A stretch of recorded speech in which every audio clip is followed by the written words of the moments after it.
this week market was quite a choppy, but overall if we see that market has opened at around 10,765 levels and closed near to 10,768. So almost it was a very flattish kind of open and close. But week on week, if you consider that the market has closed above a positive about 0.67%. The beauty thing is that all the sectors ended in positive. The key indices, sector indices are in positive. The only small cap index which has lost around 0.5%, which is very minuscule, but after a decline of 5-6 weeks, it has now got stabilized, it seems. And mid cap is already up by 1%.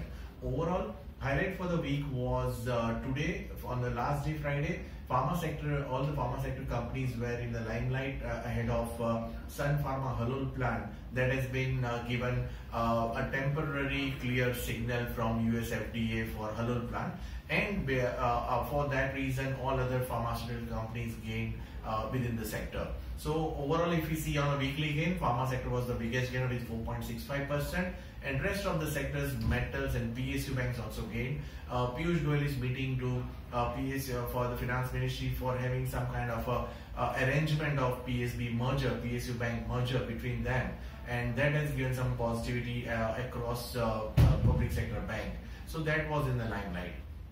If we consider anything on the RBI, anything on the global before that, RBI has commenced its second bi-monthly policy meeting for this financial year, in which this time after 4.5 years, they have increased interest rate by 25 basis points, but the stance for the policy remains neutral, citing inflation in very much control, about 4.7-4.9% for the rest of the financial year.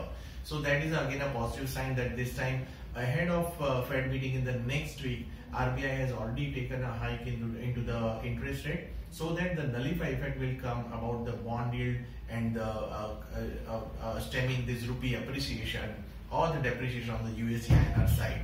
So that way we are foresighting with that next week events, Fed meeting which will be there on Wednesday. Then we have we will be having China IIP number, which is not much of an impact, and Bank of Japan policy rate, it will be almost a stagnant one. On the India side, as we are at the mid-month now in the next week, we will be having industrial production data and the CPI number along with the WPI and May month trade balance data. Overall for the sector, it seems that market will remain in a positive territory ahead of consumption sector. The rural recovery, rural spending, all are doing very good, and the key points, the key major factor needs to be watched out is progress of monsoon, which is already set now across geographies. So it seems that for the next week also, market will remain in a positive territory without any hurdles apart from Fed meeting, which has already been discounted at 25 basis point rate hike. So we investor need not worry about all those intermediary hurdles and just focus on the quality stocks.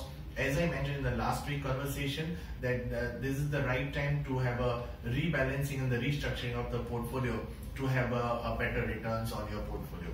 Have a great week.